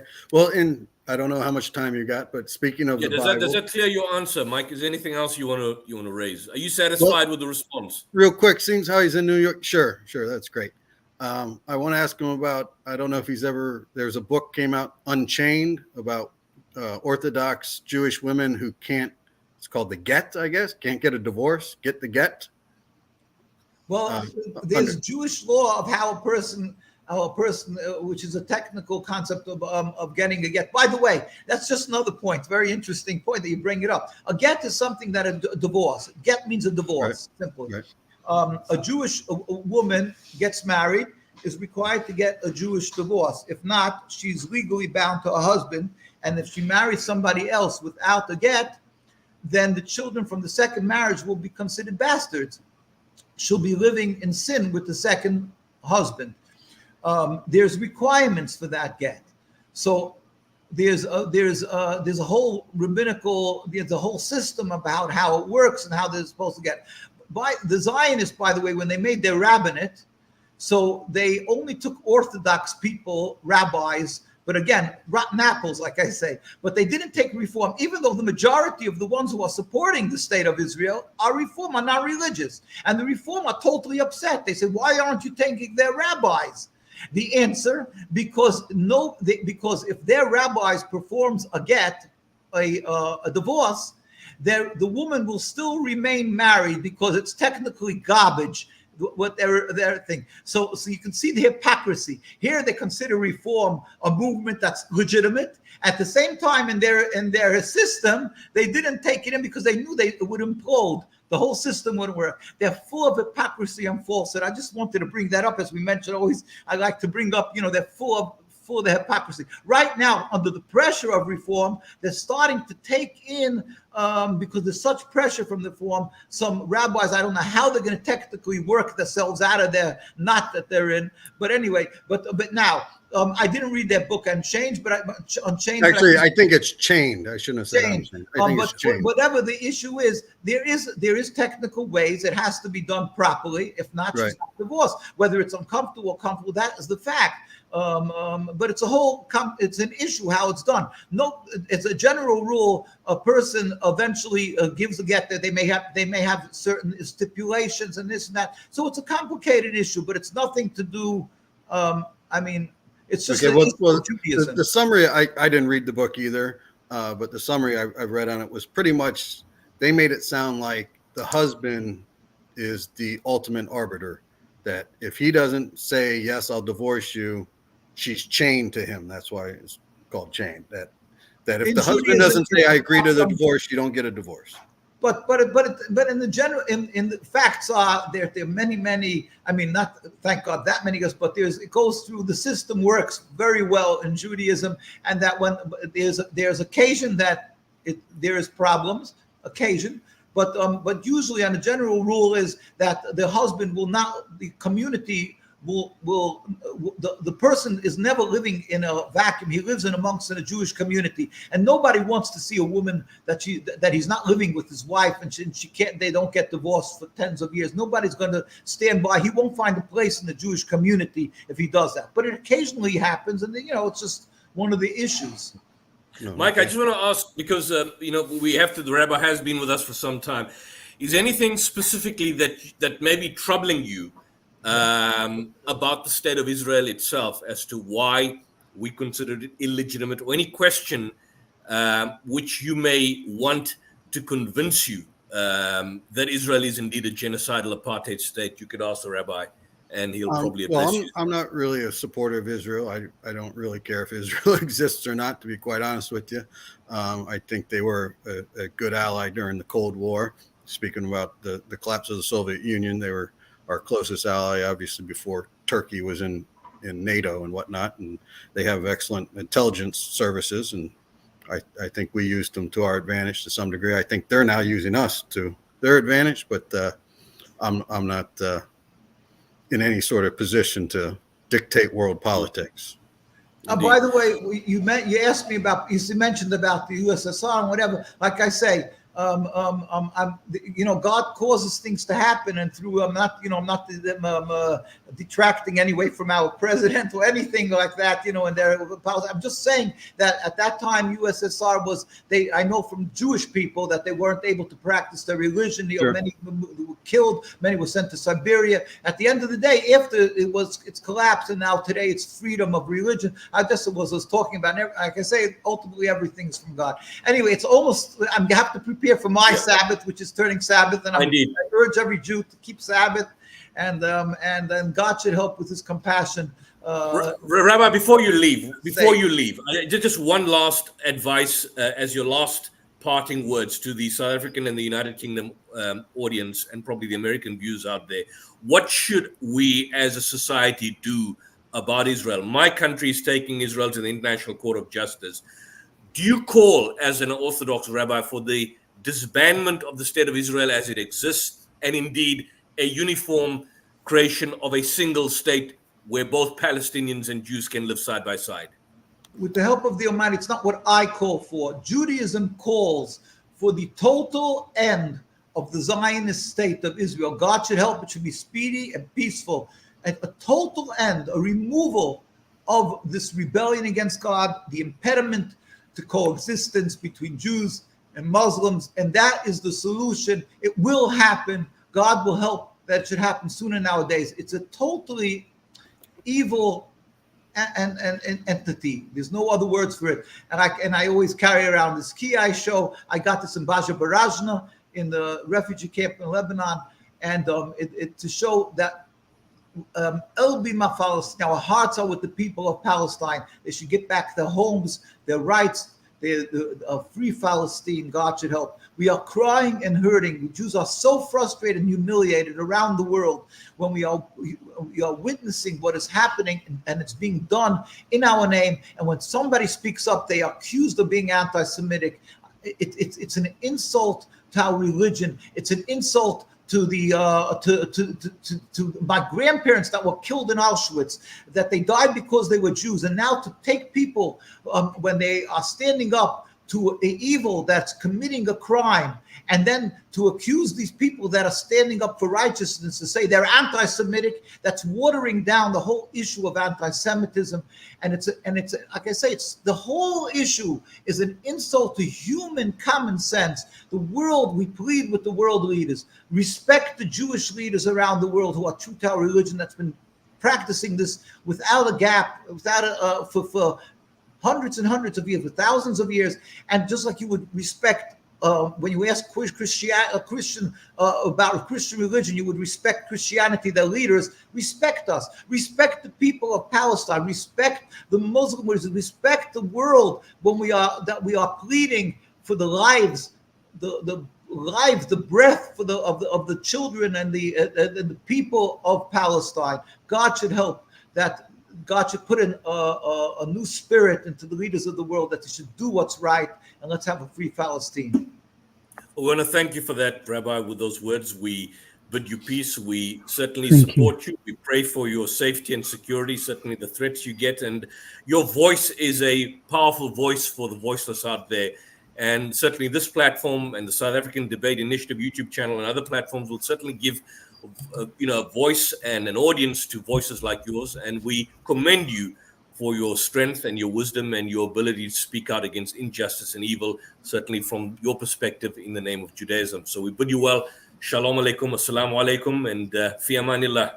Assalamu alaikum. Thank you very much. Bye-bye. Thank you very much. Thank you for joining us. Take care. Okay. Well, there you have it, Brother Muhammad. And Mike, I don't know if you came in pretty late, but that was we had about a 1 hour, 40-minute discussion with the good rabbi.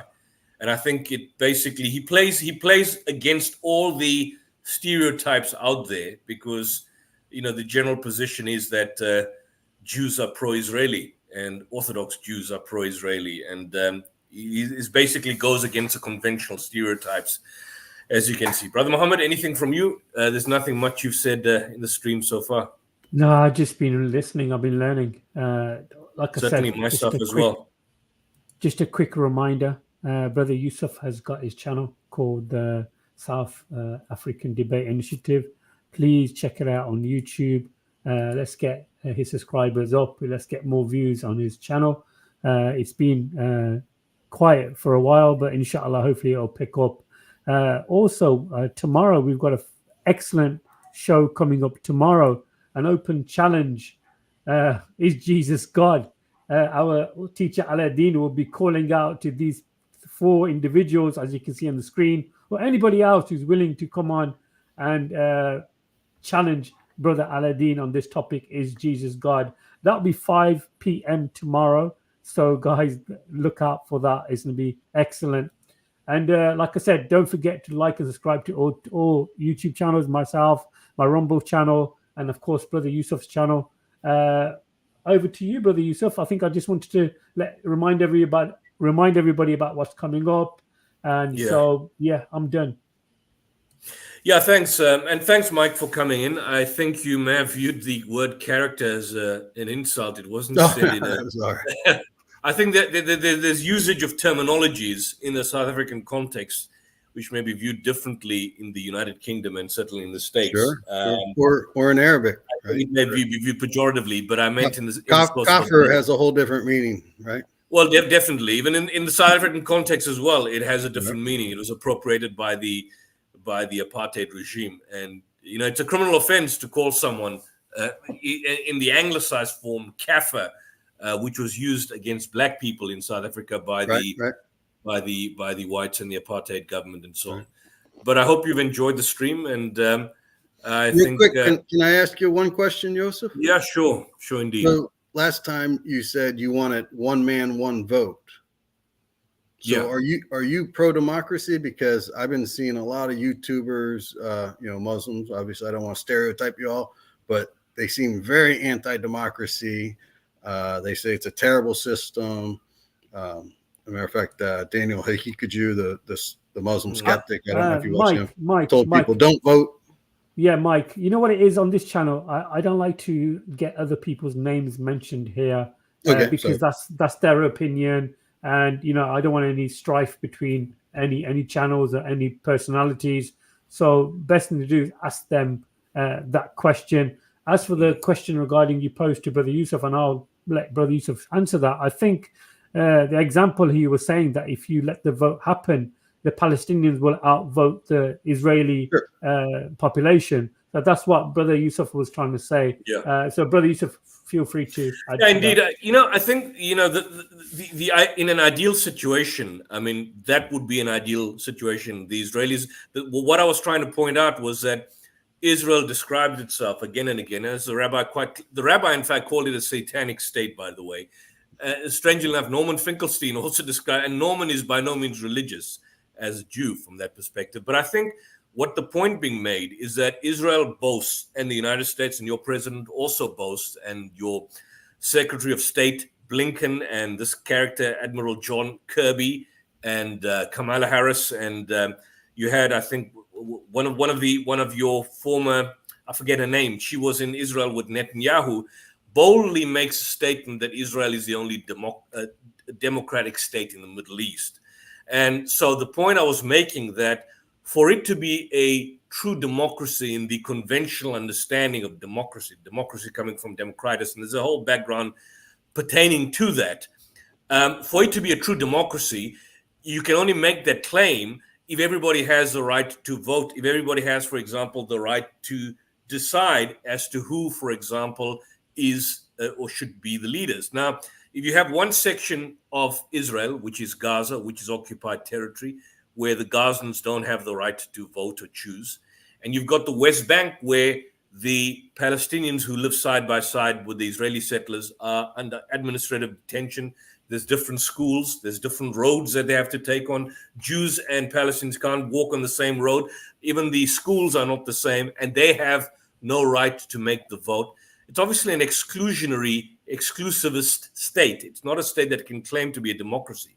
But for it to make the claim boldly that it's the only democracy, it would obviously infer, in the conventional sense, that democracy would entail each and every single person staying in Israel and Palestine to basically have the vote. So if we are talking about these artificial constructs like Gaza and the West Bank, that they should be Judea and Samaria and there should be no Gaza, well, fine, let's get rid of them. Let's get rid of an idea called Gaza. Let's get rid of an idea called the West Bank. Let's get rid of all the borders. We just have one entire region from the river to the sea. And in the particular region called from the river to the sea, you can call it Israel, you can call it Holy Land, whatever you want to call it. Give everyone the right to vote.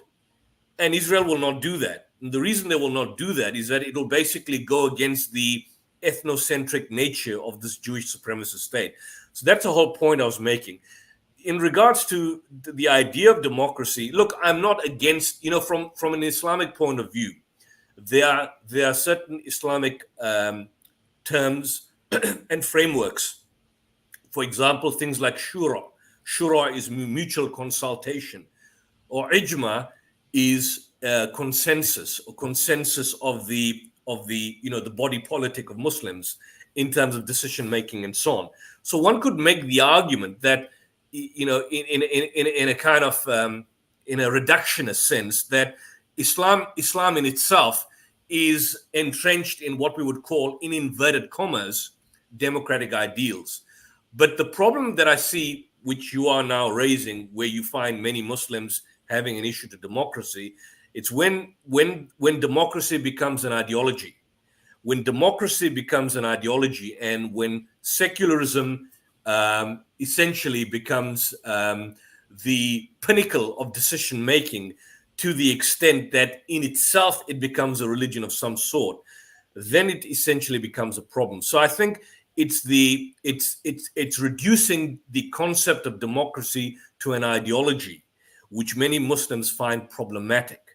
But in terms of a consensus in decision making and a general involvement of the community at large, that is very much an Islamic ideal in itself. We have a classic example during the Khulafa Rashidin, during that period, where we had Hazrat Umar, who was the second, if you can call it, caliph of Islam, as you'd say in the anglicized word, and he was, attempting to introduce certain legislative reforms, I think, pertaining to the aspect of dowry. And you had a woman in the masjid who basically, censured him on some of these particular reforms. And if you look at any leader today, compare any leader to Omar, they would either shut them down or they'd get the feds out like they're doing at Columbia University. But he censured himself and he says, this woman is right and I am wrong. As a person who was a mighty commander of what could be viewed, proverbially speaking, as an empire, there were no frills and fancies. I mean, it was very much of an egalitarian society. So if you're talking about democracy in the sense of egalitarianism, I have no problem with it. It's particularly, and I think the issues you are having, maybe you need to ask those Muslims that have these issues. It's when democracy is presented as an ideology. And the examples of democracy have been bad examples we've had in the 20th century. I mean, look at, for example, your country, the United States, presents itself as a democracy. But the idea of democracy, when reduced to an ideology, I mean, how many nations has the United States invaded in the 20th century? I mean, check up Howard Zinn's People's History of the United States. I mean, there's close to about 124 nations from the 1800s that the United States is either indirectly via proxy or directly invaded. And so I think people have an issue that when they look at democracy in the conventional exemplification in these nation states like the United Kingdom, like the United States, like many countries in Western Europe, it's the inherent hypocrisy that is writ large and manifest in these particular nation states that lends people to question, what democracy really is, because it appears to be democratic for some and undemocratic for others. So, for example, you have a situation in your country during the Ukraine war when there was this invasion by Russia. And from Russia's perspective, they're stating NATO's on the corner. Ukrainian army is filled with fascists. They wanted to justify some sort of invasion in Ukraine. There was a massive outroar and there was no qualms by even your president and your hypocrite Antony Blinken crying on public television and stating this is a war crime. And, Netanyahu's a war criminal, even before the ICC authorized the warrant against him. When it comes to, for example, dealing with rogue terrorist outfits like the State of Israel, then there's a duplicitous double standard that these countries adopt. And I think that's why when there is a criticism against democracy as an institution or democracy as an ideology, they point to the idea as to how democracy has in fact failed by virtue of the fact that the modern day manifestations of what are seen to be purported democratic ideals are in fact engaging in the opposite of what they purport to stand for. And so from that perspective, when people see that as an example of democracy, they then develop an anathema towards democracy from that perspective. But in terms of, from the Israeli perspective, my point was that if you are claiming to be the only democratic state in the Middle East and live by it, why don't you then give every man a single vote?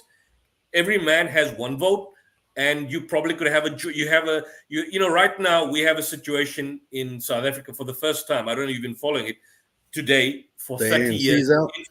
The ANC is, well, they're not out, but they're no longer the majority party. Right. Now they will have to be merging with the Democratic Alliance, which to a large extent had, viewed as conventionally a white minority party, a party that is there for the interests of whites. But traditionally speaking, it comes from the apartheid dispensation, although they're obviously not going to openly support apartheid, but they are from that particular ideological mindset. Now we have a situation where the ANC and the DA, the Democratic Alliance, will have to now form a coalition or a government of national unity, what they're calling.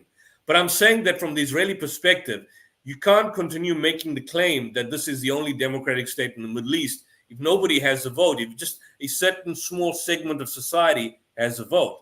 And so if people are truly committed to what they believe as being democratic ideals, then it stands to reason by extension that every person, either in the Gaza Strip or the West Bank, has to have a vote.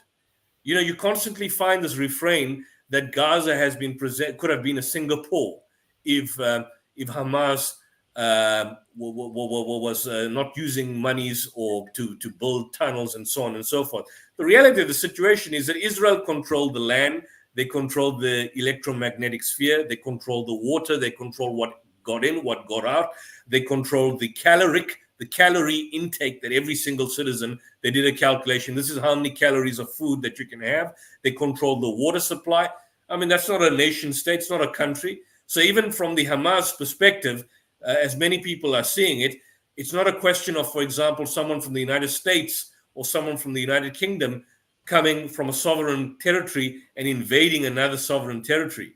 From the perspective of the Palestinians, at the initial stage, in terms of what happened on October 7th, they saw their initial incursion into the various kibbutzes as simply entering the land where they were, or their forefathers were initially refugees.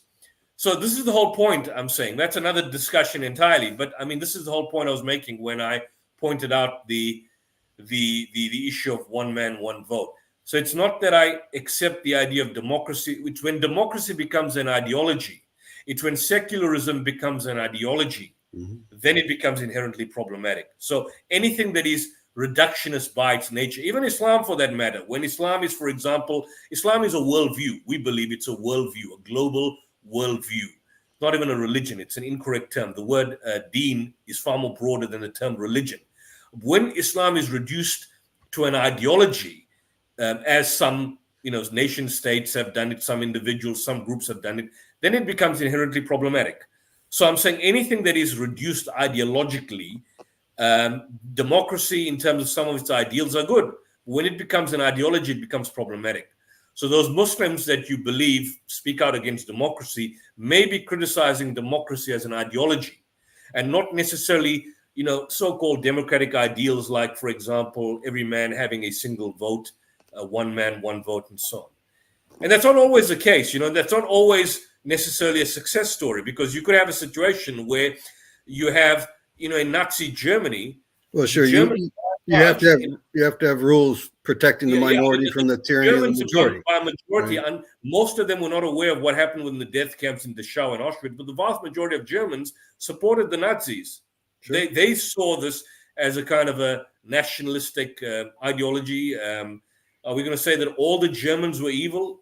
Majority of them supported. It's only after the discovering of what happened at the concentration camps that the whole network changed. Like, for example, when you asked me about the Mufti of Jerusalem and his meeting with the Nazis, I mean, Neville Chamberlain, King Edward, for example, of the royal family, they met with Hitler. They met with the Nazis.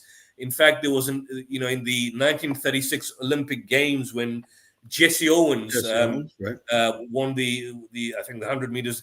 The royal family were in attendance. Members and representatives of the royal family, the British government, were accommodated and hosted by Hitler. It was only in 42, 43 when Dachau and Auschwitz was discovered, and after the Blitz against the Londoners, that the entire narrative, in fact, changed. So that's what I would say on that particular issue. I think the owner of the New York Times was an Italian. He loved Mussolini until the war. A lot of them did. There's actually some people built a mansion in Southern California for Hitler. Well, I mean, Prescott Bush, for example, there is a book written by, I think, Webster Griffin Tarpley called George Bush, The Unauthorized Biography. I don't know if you've seen that. You familiar with that book? No, I know Prescott Bush was the senator. It's well, basically, if I can just share that, it's a book maybe for the audience out there. It's called George Bush, The Unauthorized. I think it's by Webster Griffin Tarpley. He wrote a book, and he basically went and spoke about how the creation of the American oligarchy. It's a kind of an expose of the Bush family, but more particularly his grandfather and the grandfather's links with Nazi Germany. In fact, I'll just share the screen with you. This is the book, and for those viewers out there, if you're interested in this particular book, it's not a conspiracy theory by any means. Here we are. This is the book you could probably get and purchase on Amazon. It's called George Bush, The Unauthorized Biography, groundbreaking classic expose of the Bush family, exhaustively documented by intensive search of archives, interview. The biography digs up the dirt, how the Bushes made their fortune building up Hitler and the Nazi war machine, Iran-Contra affairs, Zapatas, Watergate burglars, Reagan shooting, a whole lot of issue, luring Iraq to attack Kuwait, all of that. So I'd urge people who are interested in this particular book, get a copy of this. It's called George Bush, The Unauthorized Biography, Webster Griffin Tarpley and Anton Chetkin. I think he's still living. And Webster Tarpley was regularly on Democracy Now!, the excellent TV program by Amy Goodman. He's been on CNN, Fox News, for example, the Right Wing Challenge. But I think that's the whole point. So I hope that kind of answers your concerns on my issue. Well, not really, but that's all right. Not really. Well, maybe we can have a discussion on that specifically in the future. Well, like Awesome. I changed I was the jinn guy yesterday, and then I changed it to secularist. I was going to put atheist, but then I thought, well, you were the kafir guy a couple of days on the previous podcast. That's your name. Yeah, I was kafir guy. Well, why did you call yourself kafir? Why did you call yourself kafir? I didn't know if the Jewish guy would know kafir. I actually why did you call yourself kafir on the first pot when you first came on last week, before the Jewish guy was there? Because I'm an atheist. Well, I mean, I so conceal the truth. Well, do you know what the word kufr means? It means to conceal. It means to conceal. So it's a deliberate act, and it's basically a rejection of faith, an active rejection of faith. So to the extent that someone who goes out of his way to reject faith and oppose the truth, that's what kufr is, a deliberate concealment. So it's a very much of an active approach from the individual. So someone who may be born into a non-Muslim home, but has the potential of, for example, submitting his will to the will of God or becoming Muslim, to that extent, one cannot use these terms pejoratively against them in a broad, loose sense, like the word infidel. That's how the Crusaders, they use these terms in a very loose, pejorative sense. They call people infidels, they call Jews or the Muslims infidels, and that basically laid the basis for the slaughter during the Crusades. Right. So a Muslim should not use that term and cannot use that term loosely. It's a specific term which has a specific terminology from the Quranic point of view, and it's a serious term and it's a serious statement to make. So I just wanted to clarify that particular point. We just don't go about calling people kafir, kafir, kafir. It doesn't work like that. It's a deliberate act. Okay. Well, I was watching one video, and it was in the UK. There was a panel and a guy in the audience. It was kind of like Donahue. They went around to the audience. The guy got up and he said, well, I'm an ex-Muslim, blah, blah, blah. Would I be killed or something? And you hear like a woman in the background scream, kafir, at him, like real loud. Well, stop watching YouTube videos and start doing research, Mike. I'll give you a good time. He's like, see, you want to kill me. Whatever the case is, whatever the case is, a lot of these ex-Muslims have their own, the vast majority of ex-Muslims, by the way, if you look at them, and I've seen the stories, don't make an active decision to apostatize based on any kind of intellectual reasoning. The vast majority of them, and I see them in my own communities, for example, in the South African context, at the very least I can talk about, a lot of them, if they come from Christian, background families, or they're in poorer communities, you have a lot of these,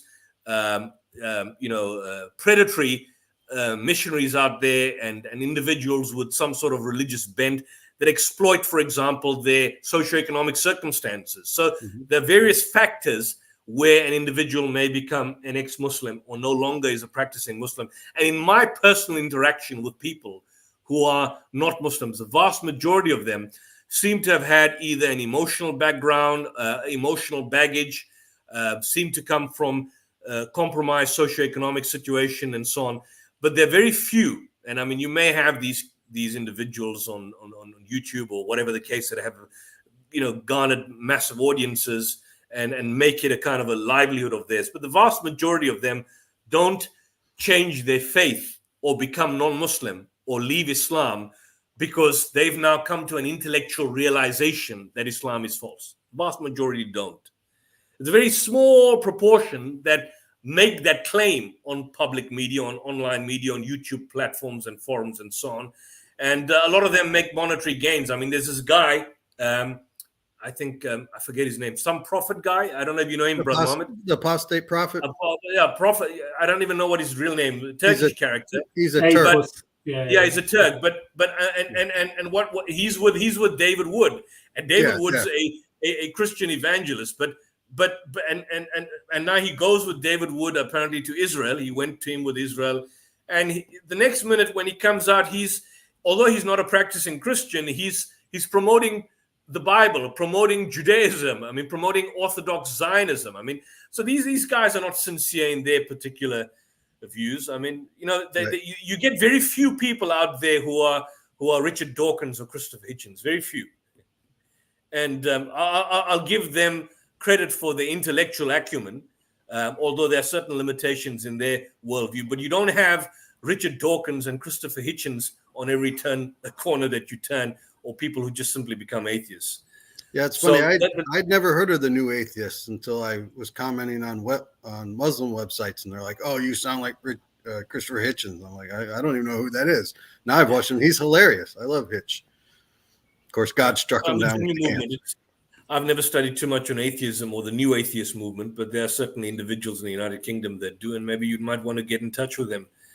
Absolutely. I believe there's an individual, Brother Hamza Zorsis. But Mike's been around the block, to be honest, on numerous occasions. He's well known on the YouTube channel. He always seems. Well, thank you. I've only been on YouTube for like a year. Maybe you did really well. Everybody recognizes you. Do you have your own channel, Mike? You've got your own channel? I should start a channel. What do you think? Why does he need another channel for when he just jumps on our channel all the time? Well, I need to make some money. I'm a capitalist, first of all. Oh, come on, mate. Okay, guys. You guys got a sponsor here. You got the Bear Beard sponsor going there. Yeah. It's just a local company that helps me out with. Cool. Stuff. Nothing wrong with the cheddar. No, nothing at all. As a capitalist, we're trying to get, if we can, and maybe you'd like to join in, Professor Noam Chomsky. You've heard of Chomsky, haven't you? Sure, everybody knows Chomsky. Yeah, everyone knows Chomsky. So, as a hardcore ardent capitalist, maybe if we are successful, he's 93 now, 94. He's not on the public speaking scene, but I am in contact with a couple of individuals that are in contact with him, and we're trying to set up a stream. I would say, like you, he is probably my intellectual superior. You seem very well read. I just do what I can do. I'm a lawyer by profession. I just make stuff up off the top of my head. I got little bits and pieces of things here and there. Well, we all do. We all do sometimes. But you mentioned books. You might like this one, Evil Geniuses by Kurt Anderson. My socialist cousin from Wisconsin gave it to me. It's all about how big business ruined America. There's the Powell memo in there. Lewis Powell was a Supreme Court justice. I'm trying. Back in the 70s, and how Reagan was just this puppet. And the Koch brothers, of course, everybody knows the Koch brothers, but guys, I'm getting so many comments in the chat, so guys, we really have to kind of wrap. We have to end the stream now. It's been over 2 hours. But it's been a fantastic show. It's going to 11 on my side in South Africa, so we'll probably have a longer chat some time. Alhamdulillah, he left, guys. I never kicked him off. He left. I can't believe it. But Mike's well known, brother Yusuf. Mike is well known here on the Islamic YouTube channels. Is he a regular on these platforms?